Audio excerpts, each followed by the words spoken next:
Reciben en la Unión de Escritores y Artistas de Cuba a los embajadores de Nicaragua y la República Árabe Saharaui en nuestro país. Celebra la oficina del historiador de Camagüey 25 años a favor de la conservación y promoción del patrimonio. Y continúa el recorrido de la cruzada teatral Guantánamo Baracoa por las montañas del oriente cubano.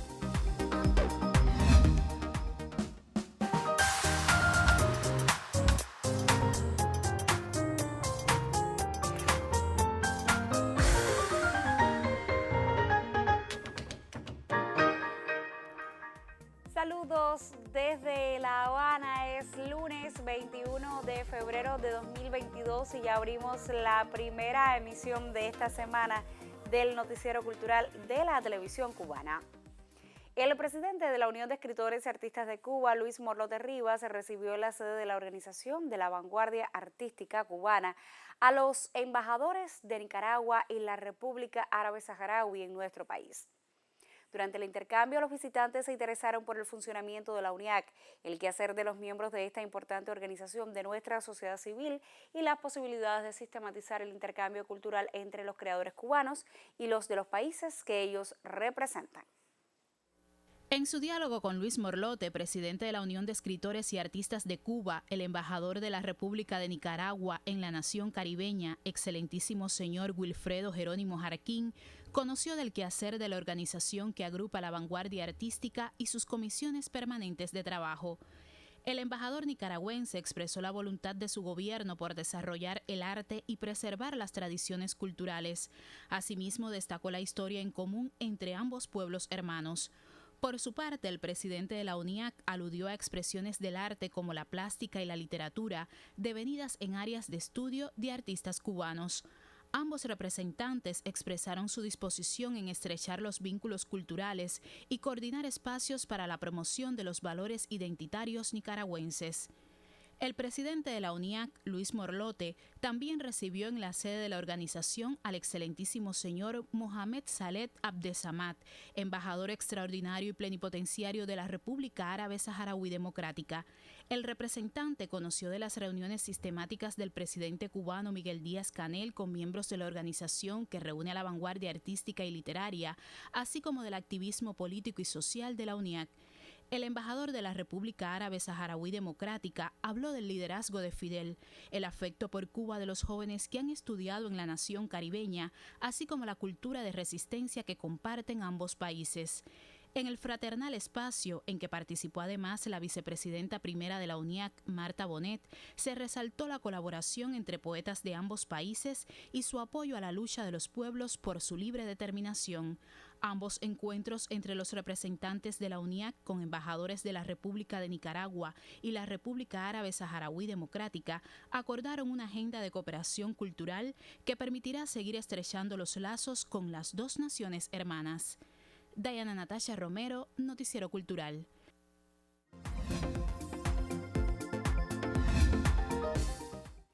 Iniciamos nuestro recorrido por lo que publican otros medios de comunicación y lo hacemos por el diario Granma, que destaca que desde el pasado viernes la Academia Cubana de la Lengua cuenta con una nueva directiva encabezada por el poeta, narrador y ensayista Roberto Méndez Martínez, comprometida a dar continuidad a su labor de atención, análisis y promoción de uno de los pilares de la identidad nacional. Junto a Méndez, director de la institución, fueron electos el crítico y ensayista Jorge Fornet, subdirector, la investigadora literaria Cira Romero, secretaria, la lingüista Marlene Domínguez, bibliotecaria, y el dramaturgo y narrador Reinaldo Montero como tesorero.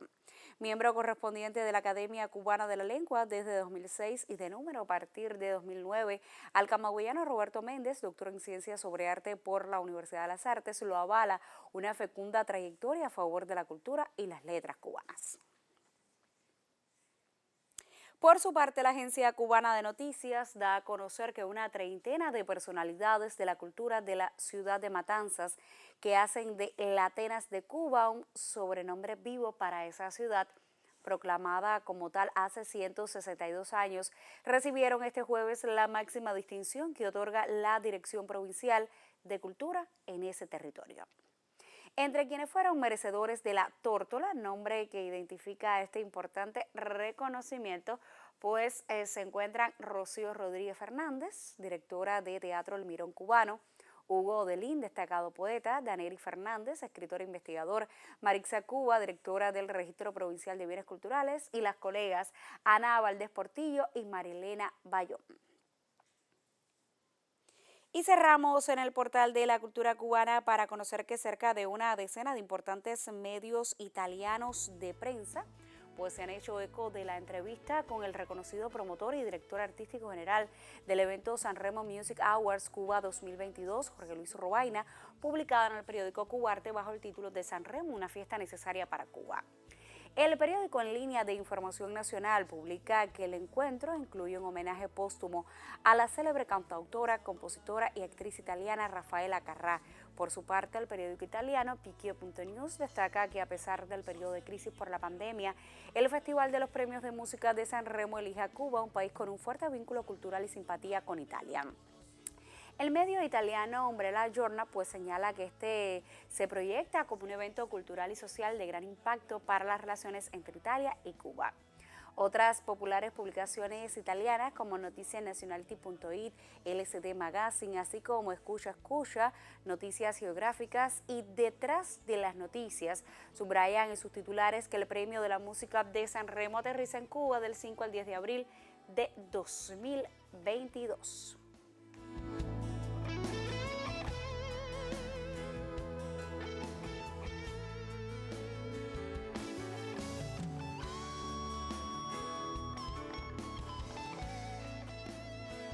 Y con un fragmento de una interpretación de Caramba, dirigida por Jorge Luis Robaina, cerramos nuestra revista de prensa solo por hoy. Ahora vamos a hacer una pausa para cumplir con nuestros compromisos promocionales y en el próximo segmento le estaremos hablando de patrimonio.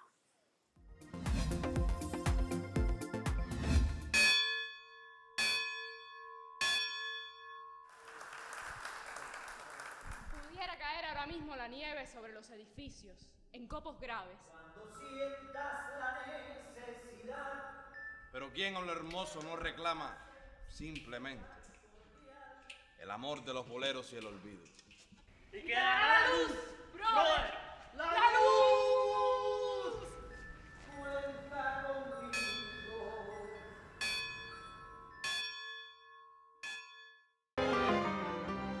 Concierto de la Orquesta Sinfónica Nacional de Cuba.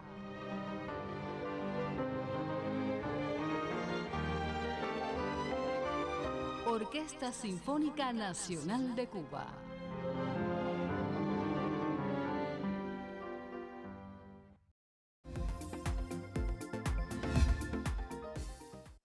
La oficina del historiador de la ciudad de Camagüey fue creada el 24 de febrero de 1997.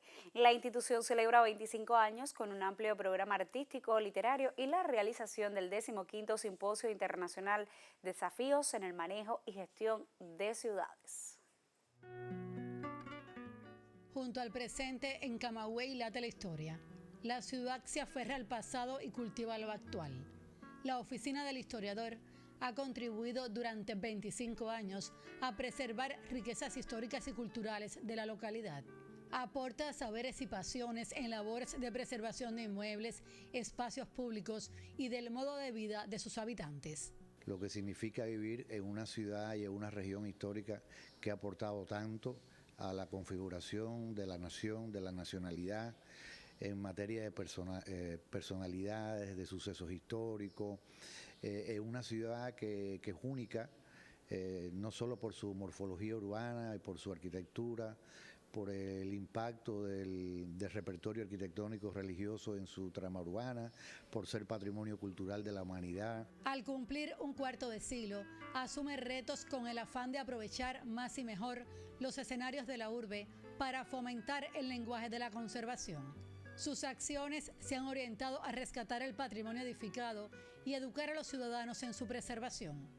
Ha asumido proyectos cada vez más ambiciosos. Jaronú fue un lugar que cuando yo llegué a los 4 o 5 días de haber pasado el huracán Irma, monumento nacional, un batey como pocos en el mundo, y estaba en la lista del patrimonio en peligro de la nación cubana.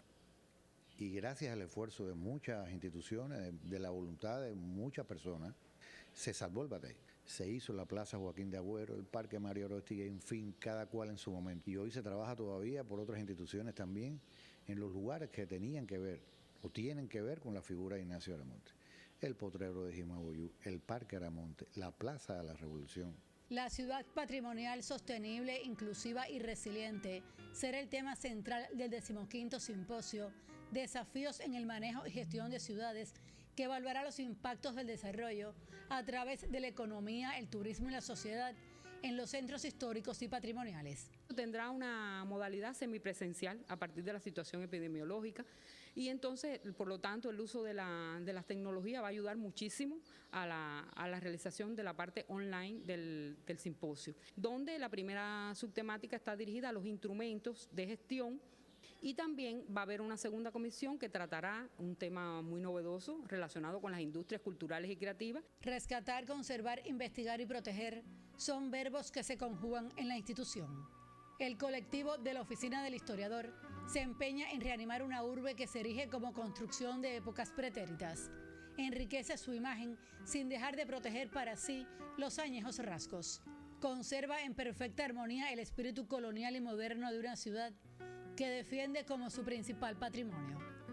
En Camagüey, Aimee Amargós, Noticiero Cultural.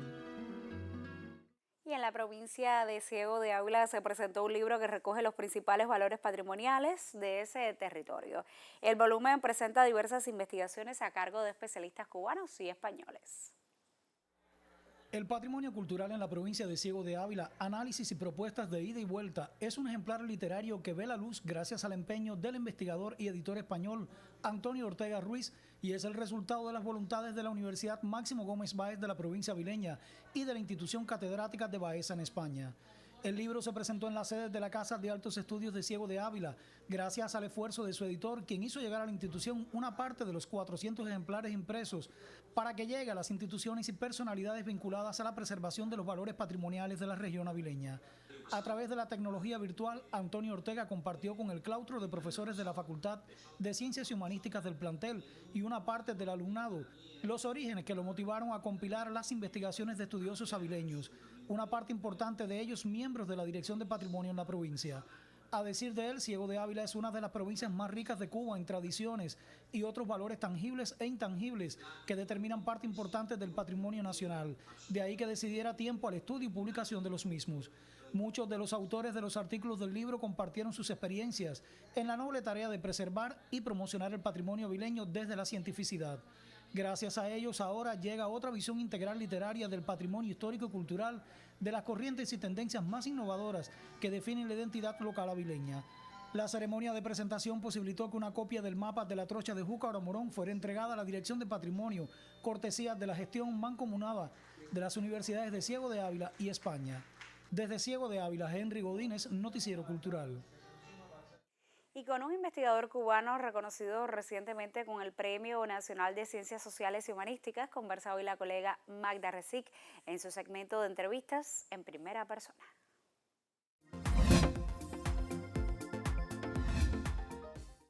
Me gusta decir que el arte de la economía es el centro del diálogo que tendremos hoy en primera persona con un hombre que ha recibido recientemente el Premio Nacional de Ciencias Sociales y Humanísticas correspondiente al año 2021 en nuestro país, con una inmensa obra publicada que incluye 14 libros y centenares de artículos en importantes revistas sobre la temática que le ha animado en sus estudios, en su desarrollo profesional y en sus responsabilidades públicas, que es sin dudas la ciencia económica.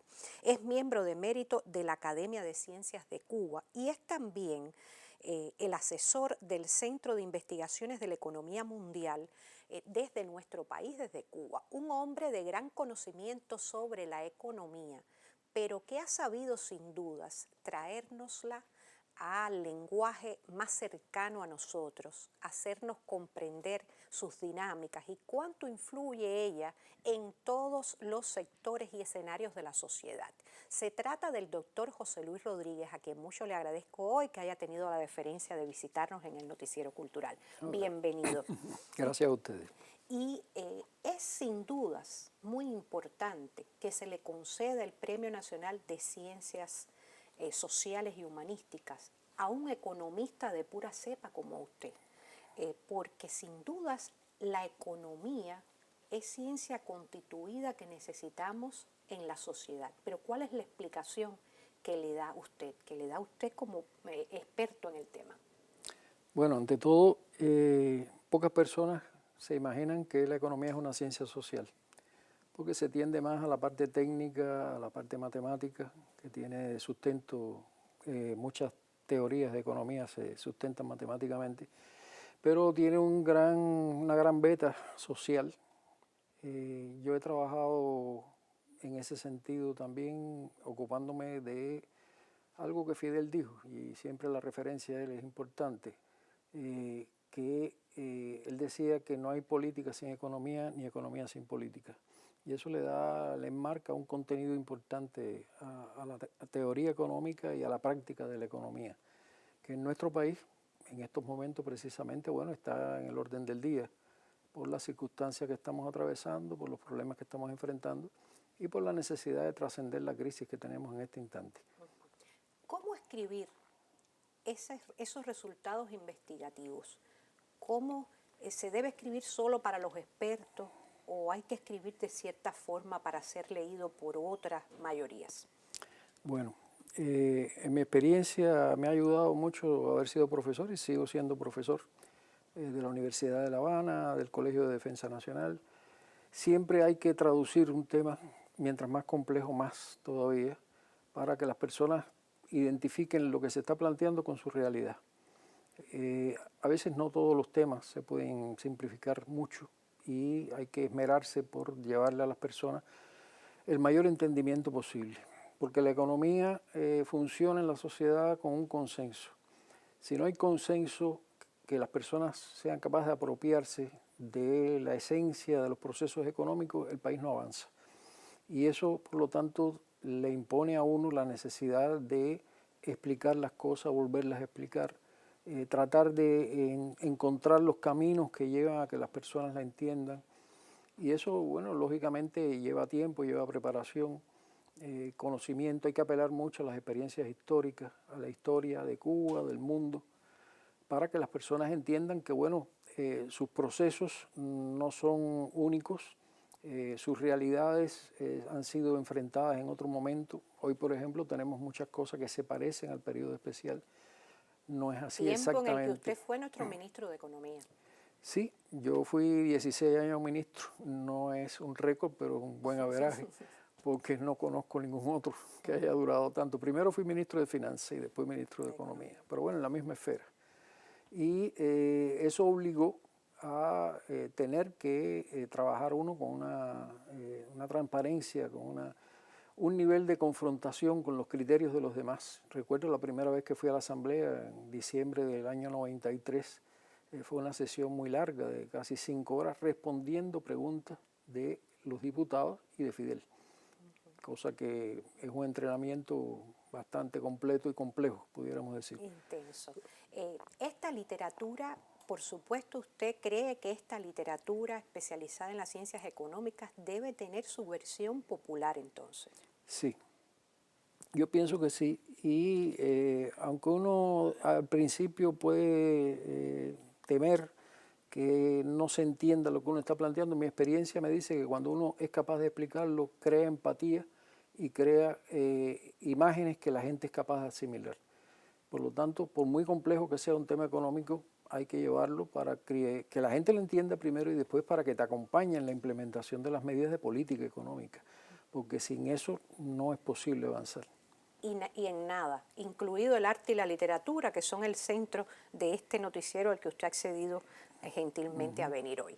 Estamos conversando y hemos tenido el placer de recibir en nuestros estudios al doctor José Luis Rodríguez, quien ha recibido muy merecidamente, fue una alegría compartida por sus colegas primero, que tanto lo admiran, y por las cubanas y los cubanos, recibió este Premio Nacional de Ciencias Sociales y Humanísticas correspondiente al año 2021 y que celebraremos también de modo mucho más popular y extendido en todo el país durante la Feria Internacional del Libro. A ustedes les recomiendo que se mantengan con nuestro noticiero cultural.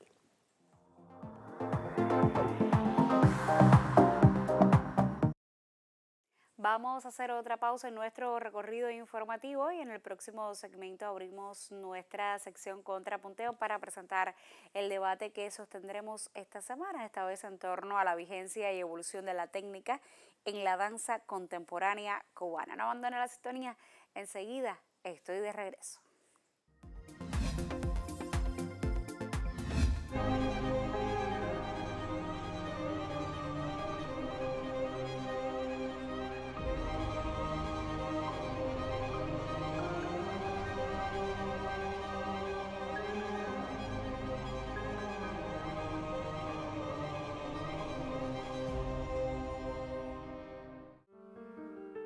Sandunga, para que sientas y vivas al ritmo de Cuba, primera plataforma online de producción nacional orientada a la comercialización de música cubana y servicios afines. Todos los géneros musicales y tus artistas preferidos disponibles en versión web y APK.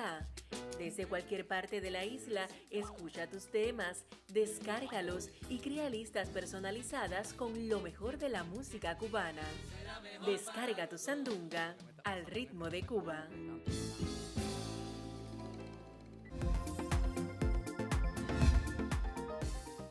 Esta semana nuestra sección Contrapunteo dedica sus debates a la vigencia y evolución de la técnica en la danza contemporánea cubana.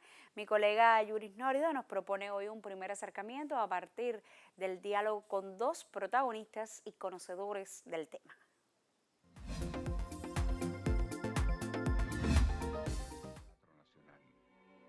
Estos son los salones del entonces Conjunto de Danza Moderna del Teatro Nacional de Cuba a principios de la década de los 60 del pasado siglo.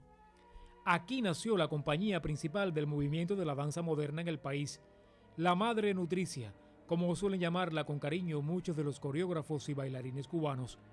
Y aquí se consolidó una técnica que, gracias a un empeño formativo que involucró también a las escuelas, gracias a un impulso coreográfico y una concreción escénica, llegó a ser referente de toda la región. Y este hombre, Ramiro Guerra, fundador, fue artífice fundamental, aunque no fue el único.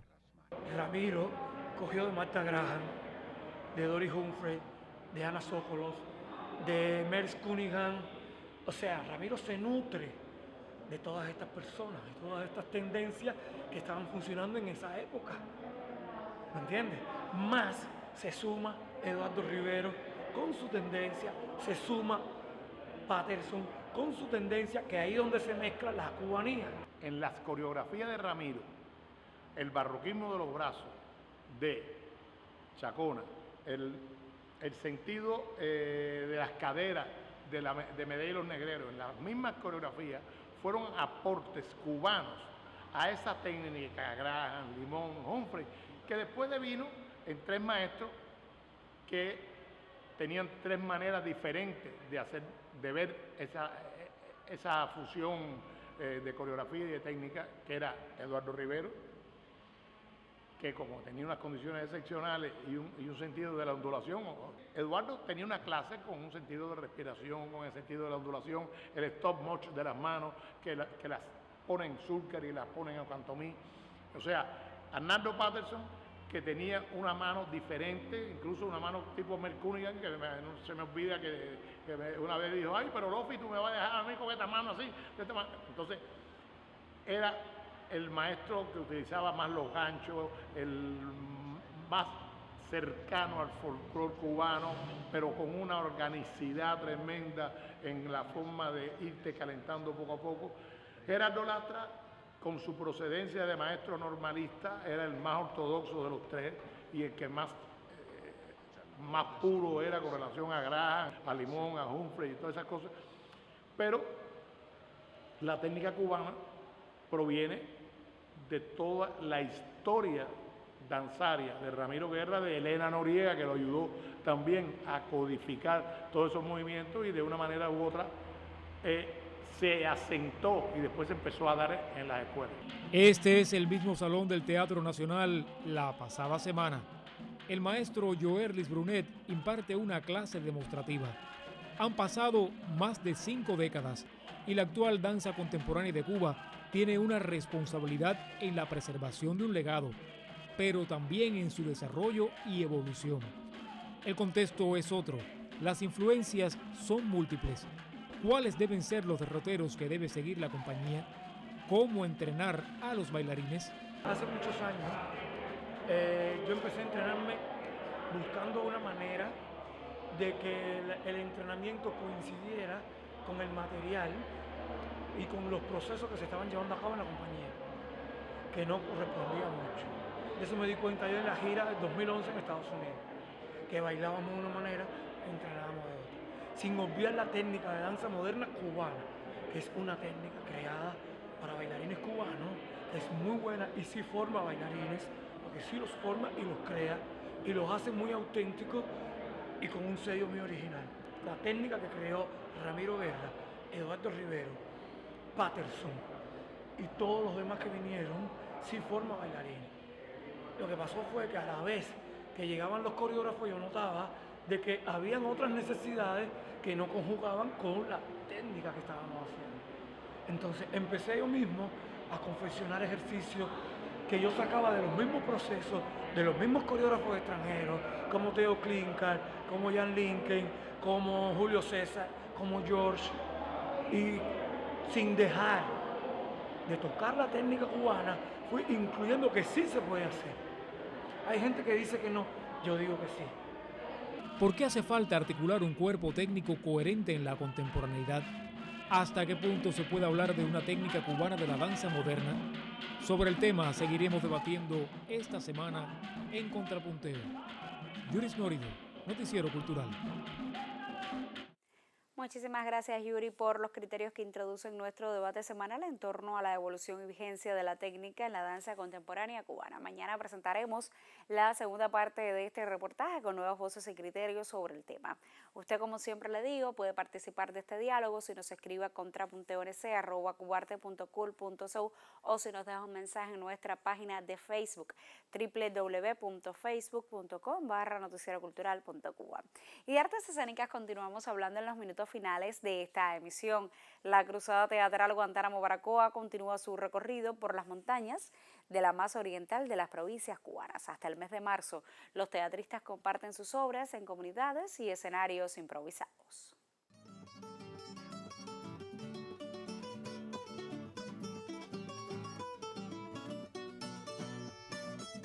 La Cruzada Teatral Guantánamo Baracoa llega a Maicí tras más de 120 presentaciones en unas 79 comunidades de la provincia más oriental de Cuba. Es este el quinto municipio de un recorrido que inició el pasado 28 de enero y que se extiende hasta el próximo 3 de marzo. Las artes escénicas se despliegan a través del talento que emana de las compañías Guiñol, La Barca, Títeres Corpus, Teatro de la Totalidad, Total Teatro y la compañía circense Carpandilla, a quien se dedica esta edición de la Cruzada, que también celebra los 25 años de la obra Opalín y el Diablo, los 30 años de vida artística del actor Eldis Luis Cuba Milán y los 35 del también actor Uri Rodríguez. Hasta otros consejos populares de Maicí como La Tinta, Cantillo, Asunción, La Punta o Los Llanos, llegará la caravana teatral que culmina su periplo en Baracoa. En próximos reportes ofreceremos otros detalles e historias trazadas en el camino de esta 32ª edición de la Cruzada Teatral Guantánamo Baracoa. Punto final. En esta emisión del Noticiero Cultural le pusimos al tanto del encuentro de la presidencia de la UNIA con los embajadores de Nicaragua y la República Árabe Saharaui en nuestro país. Destacamos las celebraciones por el aniversario 25 de la Oficina del Historiador de Camagüey y le contamos del recorrido de la Cruzada Teatral Guantánamo Baracoa por las montañas de ese territorio. Gracias por acompañarnos en esta entrega informativa. Nosotros, por supuesto, regresaremos mañana con otras noticias del arte y la literatura en Cuba y el mundo. Hasta entonces, me despido, como siempre, con un saludo desde La Habana.